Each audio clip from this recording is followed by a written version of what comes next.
Hello,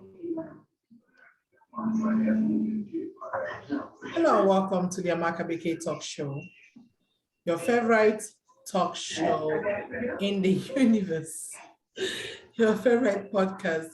And today we are lending our voices to a very important social cause on our Roundtable Discourse segment. And on today's segment, we want to discuss heartbreak. Heartbreak, dealing with heartbreak, men versus women. First and foremost, my name is Amaka BK, your Amiable host. And what is heartbreak? Heartbreak is an unfortunately common part of human experience, and it really, really sucks. We've all been there. I guess that's fair to say if you're 25 or over, and it's safe to say we all want to avoid experiencing heartbreak ever again. We feel heartbroken when we lose someone or something we loved or wanted very much, like a romantic relationship or a friendship, a family member, a pet, or a job or opportunity that was very important to us. Heartbreak can cause a large amount of stress, especially if the loss is a sudden one. This stress can affect how we feel emotionally and physically and may take weeks, months, or even years to recover from. And to discuss this social cause and social subject with me, I have Obianu Junwa from Atlanta, Georgia. Obianu, would you say hi to our viewers? Viewers, I'm happy to see you guys again.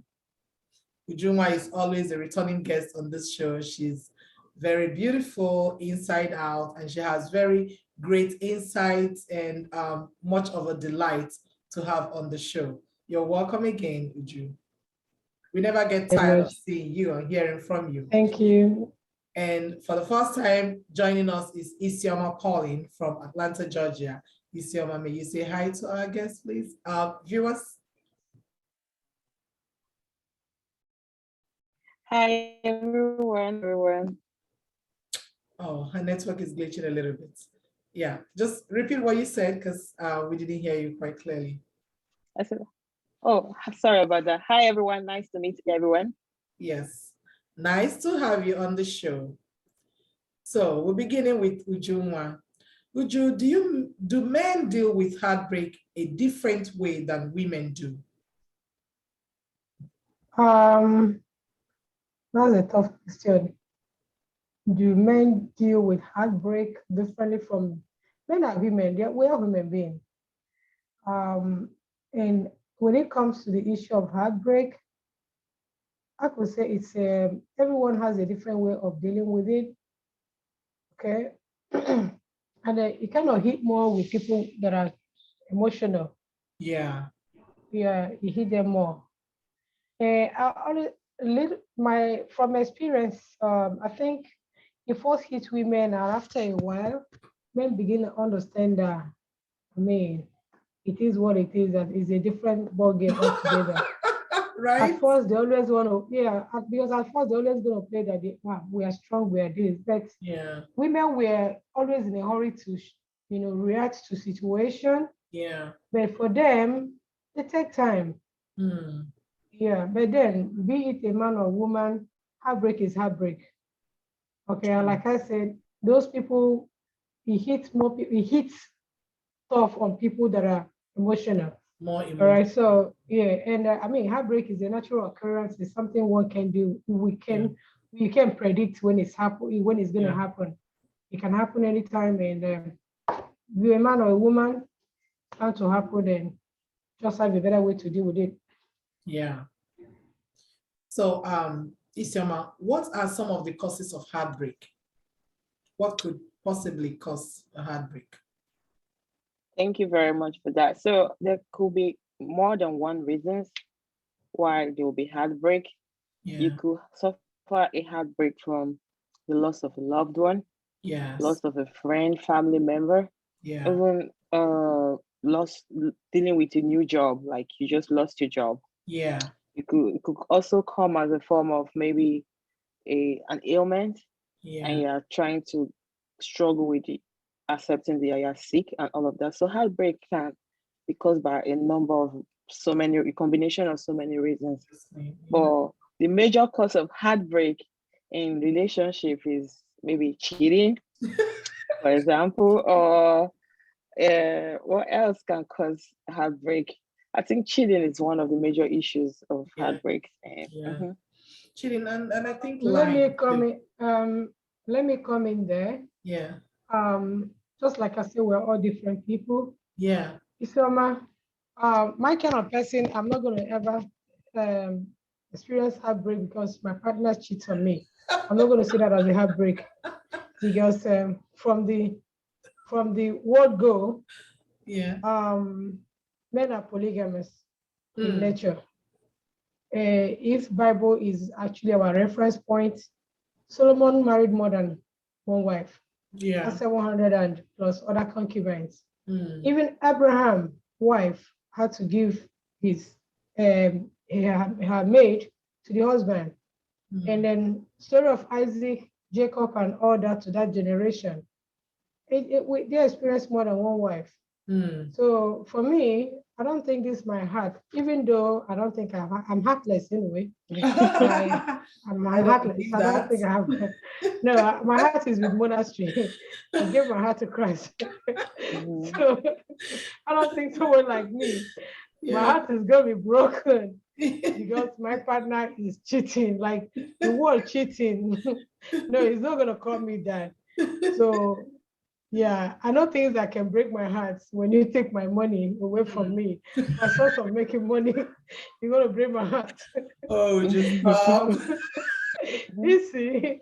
That's also a very good point too, because if you're a business person and you're an entrepreneur and you lose a good deal, that could cause heartbreak. That could cause my heart breaking. And what else do I think that can cause? I mean, just different reasons. But for me, cheating, lies, sure. I mean, it's lies and all that. These are part of human nature. Yeah. Okay. If they're going to be one point or the other, those whole thing is going to occur because man is made out of imperfection. We're not perfect. Yeah. So the only thing is that when your partner lies and he can own up to that, or she can own up to that and say, I lied, I'm sorry. It shouldn't be heartbroken. We should be able to understand that we are human and we'll move on. All right? Yeah. Then for those that are super emotional, that believe that only they can eat one food. And when somebody else now, when the husband now messes up, oh, you slept with somebody, is cheating. For me, like I said, I'm just a different species. It's not going to be a problem for me. Yeah. No. Would you honestly, I think I want to, this is very important because I want to completely agree with you on that note. And I think I'm equally designed that way.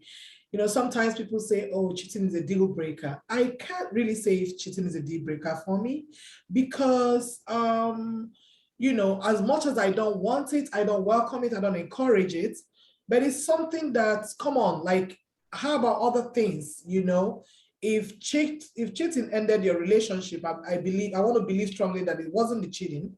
There have been other things that the cheating kind of triggered. It was like the last straw for you. And especially where you don't feel respected, you don't feel loved, you don't feel, supported, cared for. So, I mean, and the guy cheats. So it's like a statement. He's making very strong statement with the cheating. Just telling you that, I don't care about you. You're not, my world, my life, my this, my that. And then you can move on from there. But saying that a guy cheats, what if you didn't know? What if you didn't? Exactly, because you can still live with a snake in the house without realizing that. Without realizing that. Yeah.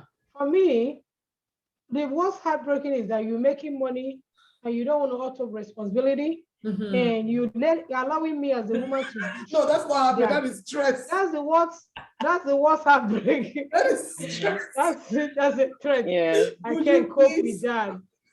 Okay, because the Bible already said that a man who can take care of a beautiful woman like me is worse than an infidel. So if you can't take care of me, you're breaking my heart already, and I don't think I want to be there. Yeah. Right. Okay. Yeah. But if I cheat, if you say you cheat or you own up to me and say, babe, or someone, one is I'm not even going to listen to anybody to come and tell me, oh, my man cheated, or he's cheating on you, or I caught him. I don't care about all those parts. Yeah. Keep all that money for me in the house. Yeah. Keep everything. Just make sure you're living up to your responsibility. Absolutely. And then you want to go sleep with the whole world, sleep with them with condom. Or don't come and give me HIV because I don't want to die before time. Right. I'm just gonna honest. Yeah. That's fair enough. But no cheating, guys. No cheating on Ujunwan or me or anybody. Yes. Just because we say it's not a deal breaker, you may not be lucky. They will get it. They will know. If they cheat on us, they know what they're gonna get. I don't care. Go sleep with the whole thing. They don't cheat on me when it comes to money. Bring the money home and go sleep with. Sleep with the whole of. Make sure the bacon is intact. Right. So, Isioma, how do you describe heartbreak? How do you describe women's style of dealing with heartbreak? So, women's style is kind of immediate. Like you feel that pain. Yes, it's immediate. It takes for some women, they are shocked, they are numb. Sometimes they are in denial. Yeah. So we all react differently, but for the majority of people, they could be they just immediately feel that pain. You have this knot in your chest that you can't explain. You can't just explain. Some cry. Like a heat sensation. Yes. I felt that in my cry. You could some take it out of food and start eating. Some don't eat. Some just start drinking. All your bad vices can get amplified at that moment. Some can even get suicidal. Like they can so it leaves you being from emotionally stable to mentally unstable. So it's a combination of all of that. And if you don't have a good support system, you might lose it. Yes, you could fall off the cliff. Yes. Right. Nice one, Isioma. I mean, you summarized everything in very well. Yeah, you really summarized that. Yeah. We women were very emotional. I mean, I think out of 100, we could be only 2% of women who could probably have a different way of dealing with a heartbreak, because if you break my heart, just like I'm not going to see the heartbreak about cheating and all that, but if you starve me of money and I know you have the money, I'm going to rebound the minute. Yeah, back on this money talks. I'll rebound. It's not like I can't love, I do. Yeah. But I think my definition about love is what you put in is what you're gonna get. Yeah. You put in love for me, you get love from me. Yeah. You put in heartbreak for me, you're gonna get heart. In fact, I don't even know what will break your heart. I don't even know. I'm sure they've not even. They've not even. I've not actually know what to. You understand? So yeah. And women like that, I always tell them that in a situation of this, in a situation like this, trying to loosen it is really not the best. I know, like if someone says something, if you don't have a good support system, I need people to understand that we were all born differently. Yeah. Whether you meet a man or job or all that, everything it's gonna someday come to pass, right? Yeah. It's what apart. See it as a phase, because the beautiful ones are not even yet born. Okay. A lot of times, stuff that is meant for you is not ever going to break your heart. It's never going to break your heart. Thank you, for so it's when you're in a wrong, when you're in a wrong, whether in a relationship, in a wrong job, in a wrong everything, that's when you can experience that. And when you experience that, means that God actually wants you to move on. It's a phase that must pass. Yeah. So I advise people to, you know what? I know sometimes it's tough, but look at it and say, God, it is well. Yeah. Not just it is well. Well, I think it takes a process. That won't be the first thing that comes to mind. It won't be the first way of, reacting to it or processing it. It takes moments. Yeah. It's a process. Right. Yeah. If you remember, it's actually when you have started the process of healing, that's when you begin to see the silver lining. Right. Exactly. I agree. Yeah. Exactly. If you remember the case that happened in Atlanta, I told you about that lady. That she almost committed suicide because her husband left her. And beautiful ones are not yet born. In Igbo land, there's one. Well, I guess it's because it's a husband, so that's like a stronger time. It's not her husband. The husband is not her husband, because the husband will not leave the wife. That's the thing. When we say when you're aligned with the wrong people, so such are about to happen. Okay, but situation like that, I bet you, yeah, it could be hurtful, but the right person will come. Yeah. Why do you have to commit suicide? We commit suicide at the end of the day, that person will continue to live his life and you are gone. Heartbreak is not a meaningful reason to commit suicide. Yeah. You know, anyone who goes through that probably is the first time they're ever dealing with a heartbreak. So yes, I can understand how they never think that you know, they are built for heartbreak. Because some people will say, oh, you know, can never break my heart, can never break my heart, until their heart gets broken, and then they want to end it all. Why would they want to end it all? It's an experience. So in other words, I would advise that in anything we find ourselves, be it in a relationship, be it in our job, let's try to leave a room for uncertainty. Leave room for uncertainty. So that also, 100%. Yeah, and also don't trust that person beyond trust itself, you know, which is leaving room for uncertainty.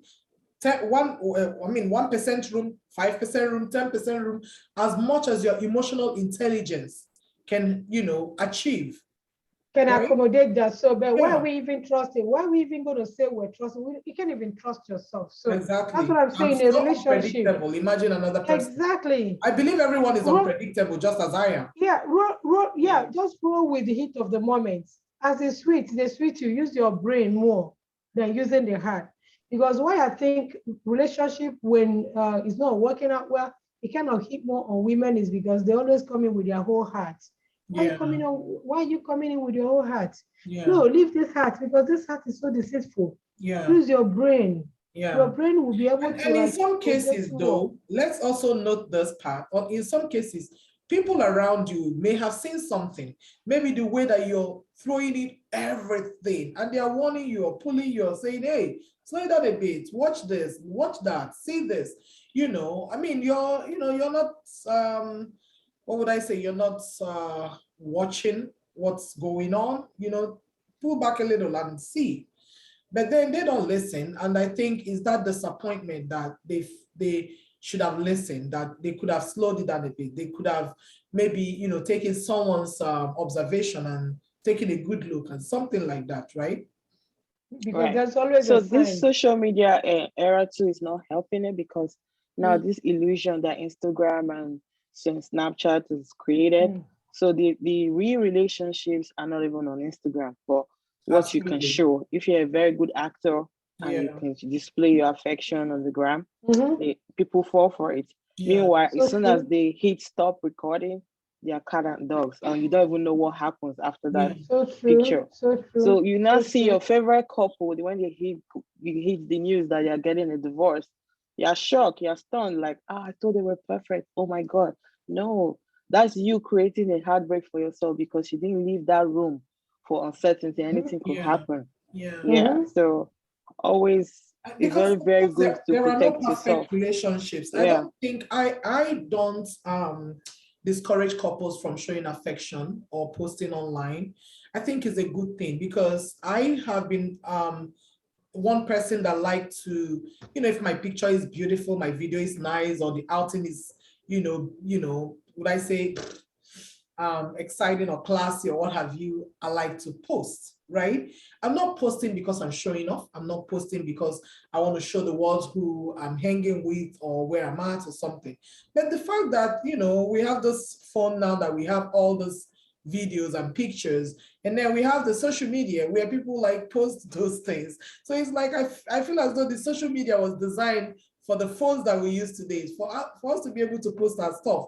You know, of course, people take those things very seriously. It's the people who take it seriously that I blame, because I don't believe that any couple, I know, there are people who are, you know, cheesy on their own levels, but I don't believe that all couples who post themselves are doing that to give a facade that, oh, it's great over here.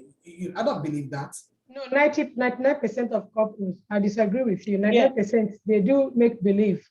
What they show us is entirely what is going on from behind. They are not organic anymore. They are not natural anymore. Okay, let me take for instance someone like a couple like Jennifer Lopez and Ben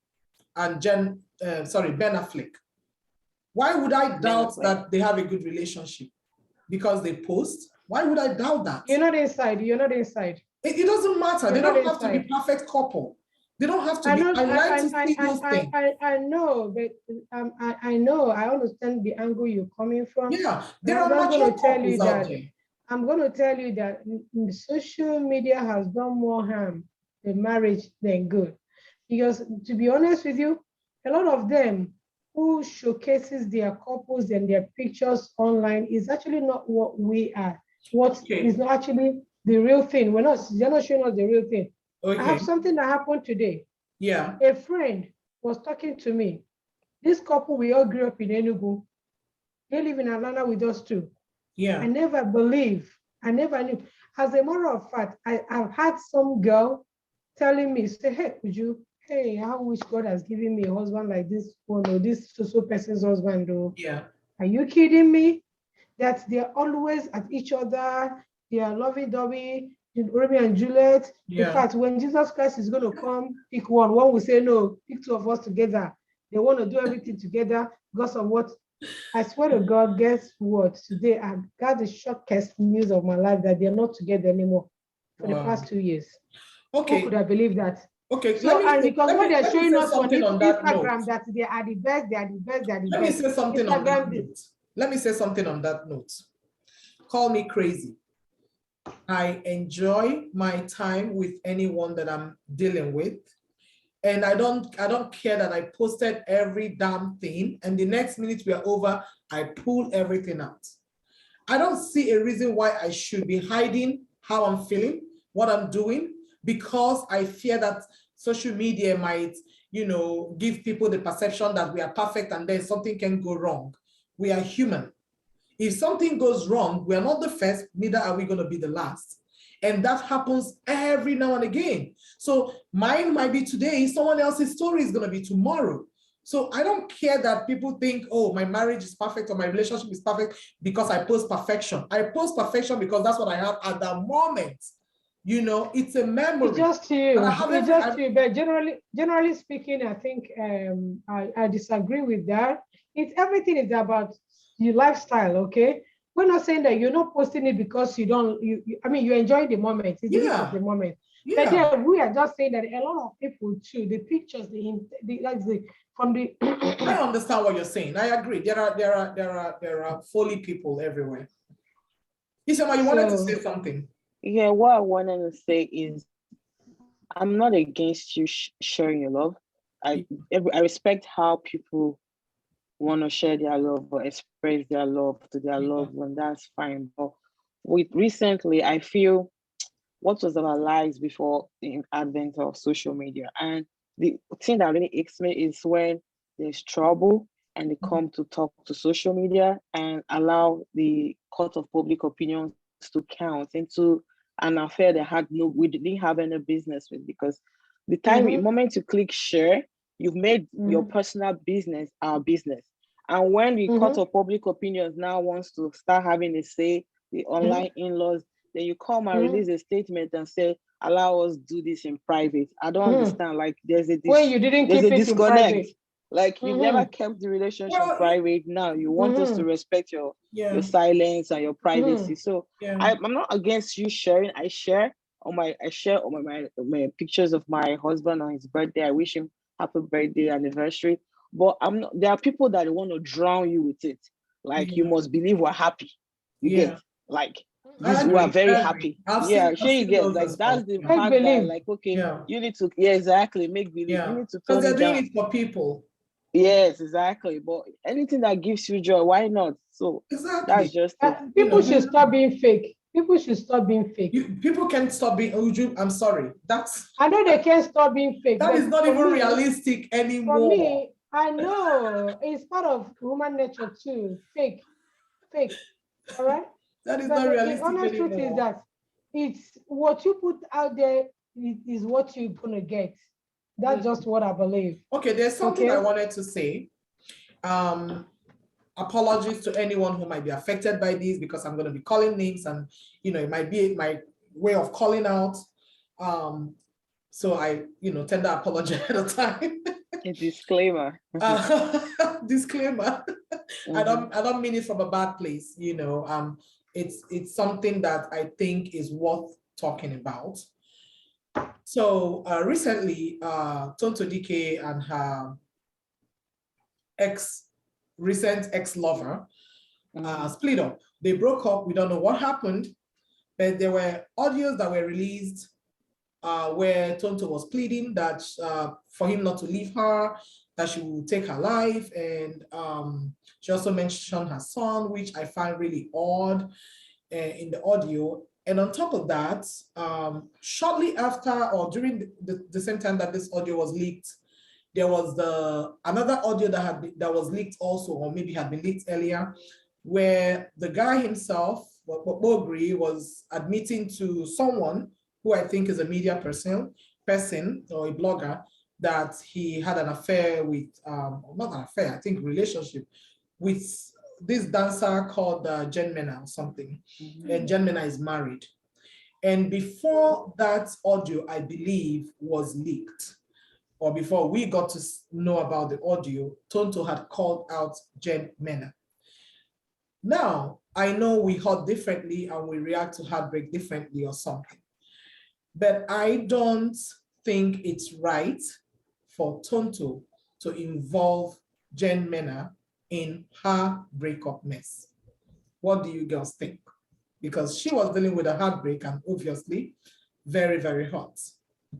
Yeah, I mean, so to regard generally, men kind of get their self-esteem from the social status of being connected with somebody, and being connected to someone we all look up to Tonto as like when she was in her prime, she was on her game, like an A-list artist and actress. So you being connected to her gives you this sense of pride and self-esteem that is kind of elevated.